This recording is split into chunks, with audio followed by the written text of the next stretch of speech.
Everyone, स्वागत है हमारे खास प्रोग्राम खेल कुर्सिका में।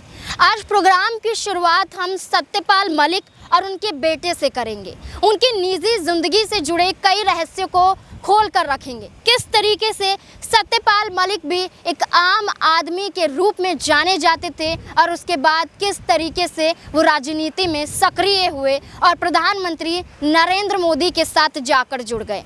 ऐसे में सत्यपाल मलिक ने अब तक कितना कमाया है, सत्यपाल मलिक ने किस तरीके से अपना जीवन बिताया है, इन तमाम मुद्दों को लेकर खुलासा करेंगे और ये भी जानने की कोशिश करेंगे कि सत्यपाल मलिक के परिवार में कौन कौन रहता है, कितने लोग हैं, कितने बच्चे हैं, क्या करते हैं, कितना कमाते हैं और क्या वाकई जो ये कहा जाता है कि सत्यपाल मलिक से ज़्यादा कमाई उनके बेटे की है, तो वाकई क्या ऐसा कुछ है, इस रिपोर्ट में जानने की कोशिश करेंगे। देखिए ये हमारी खास रिपोर्ट। जम्मू कश्मीर के पूर्व राज्यपाल सत्यपाल मलिक आजकल सुर्खियों में हैं। जब से सत्यपाल मलिक ने पुलवामा हमले को लेकर प्रधानमंत्री नरेंद्र मोदी और रक्षा मंत्री राजनाथ सिंह का सच सबके सामने रखा है, जब से पूरे देश में सत्यपाल मलिक को जानने की कोशिश लोग करने लगे हैं।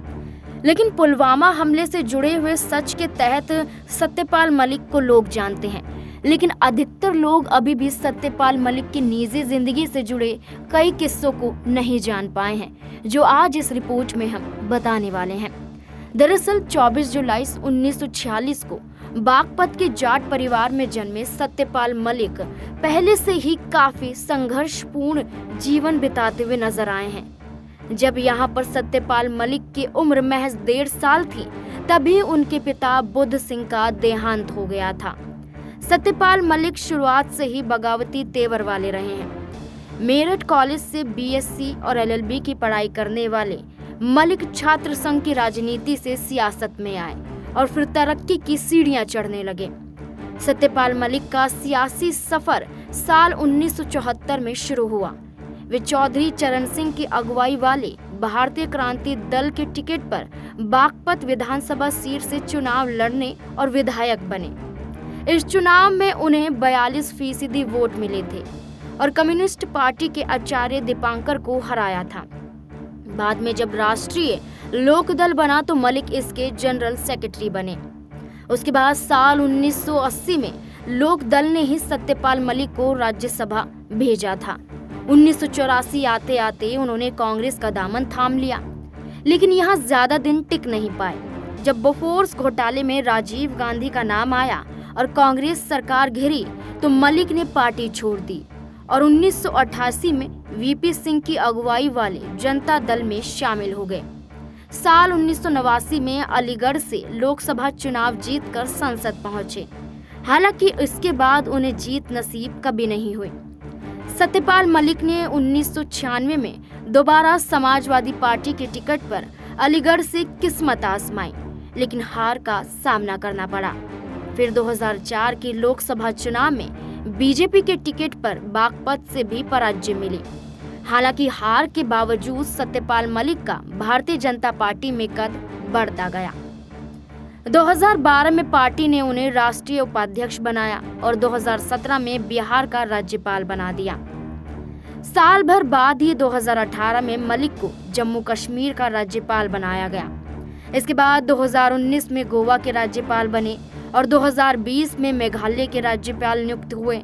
2021 की शुरुआत से उन्होंने बीजेपी के खिलाफ बगावती तेवर अख्तियार कर लिए। उसके बाद बीजेपी से मानो सत्यपाल मलिक का किस्सा धीरे धीरे खत्म होता गया और सत्यपाल मलिक बीजेपी से बिल्कुल ही अलग हो गए।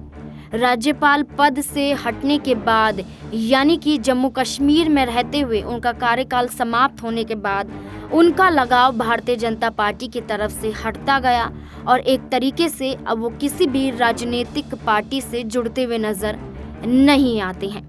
वहीं सत्यपाल मलिक की राजनीतिक सफर के बाद अगर उनकी निजी जिंदगी से उनके परिवार के बारे में जानने की कोशिश की जाए, सत्यपाल मलिक की पत्नी इकबाल मलिक शिक्षक और एक चर्चित पर्यावरणवादी हैं, जबकि उनके बेटे देव कबीर जाने माने ग्राफिक डिजाइनर हैं। बियर के मशहूर ब्रांड बीरा का लोगो को देव कबीर ने ही डिजाइन किया है। ये जानकारी खुद सत्यपाल मलिक ने दी है। देव कबीर ने नेशनल इंस्टीट्यूट ऑफ डिज़ाइन से डिप्लोमा हासिल किया और तमाम बड़ी कंपनियों के लिए काम कर चुके हैं। मलिक की बहू भी आईआईटी से ग्रेजुएट है। इसके अलावा जब उनके बेटे की चर्चा की जाती है तो देव कबीर को लेकर सत्यपाल मलिक कई खुलासे करते हुए नजर आते हैं।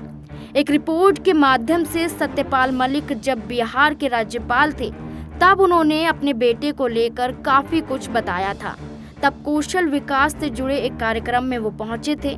इसी कार्यक्रम में उन्होंने शिक्ल के महत्व पर बात करते हुए अपने बेटे का उदाहरण दिया था और बताया था कि किस तरीके से उनका बेटा उनसे कहीं ज्यादा कमाता है। सत्यपाल मलिक ने कहा था कि मैंने अपने बेटे को बताया कि अब मेरी सैलरी 3,05,000 प्रति महीना हो गई है, तो उसने मुस्कुराते हुए जवाब दिया था कि मुझे एक डिजाइन प्रोजेक्ट के लिए 60 लाख रुपए मिलते हैं। इसके बाद सत्यपाल मलिक को लेकर ये चर्चाएं तेज हो गई कि उनका बेटा उनसे ज्यादा कमाता है और कमाई के मामले में सत्यपाल मलिक एक राजनीतिक सफर के बावजूद भी इतना नहीं कमा पाए जितना एक प्रोजेक्ट में उनके बेटे यहाँ पर कमाते हुए नजर आते हैं।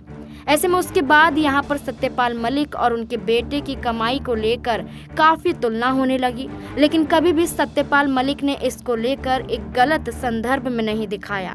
अब ऐसे में सत्यपाल मलिक के बेटे से जुड़े कई किस्से तो खुले, लेकिन इसके अलावा सत्यपाल मलिक की रुचि किन और विषयों में थी या किन चीजों में थी, इसको लेकर भी खुलासे होते हुए भी नजर आते हैं। दरअसल सत्यपाल मलिक की सियासत के अलावा इतिहास, संगीत, फोटोग्राफी में भी काफी दिलचस्पी है। राजनीति पर केंद्रित कई किताबें वो लिख चुके हैं। अब ऐसे में सत्यपाल मलिक से जुड़े ये किस्से आपने जाने, जिसमें यहाँ पर पुलवामा हमला का जिक्र सबसे ज्यादा किया जाता है और यहाँ पर सत्यपाल मलिक की चर्चा की जाती है और उनकी इस बहादुरी को लेकर यहाँ पर लोग उनकी तारीफ करते हुए भी नजर आते हैं और ये कहते हुए दिखाई देते हैं कि सत्यपाल मलिक ने बिना डरे प्रधानमंत्री नरेंद्र मोदी के सच को बताया है और आज इसकी बदौलत सामने आया है कि सिर्फ प्रधानमंत्री जो अपनी पीठ थपथपाते हुए नजर आते हैं, असल में वो दिखावटी हैं। जिस तरीके से सत्यपाल मलिक की चर्चा की जाती है उसी तरीके से यहाँ पर सत्यपाल मलिक के बेटों की भी चर्चा की जाती है।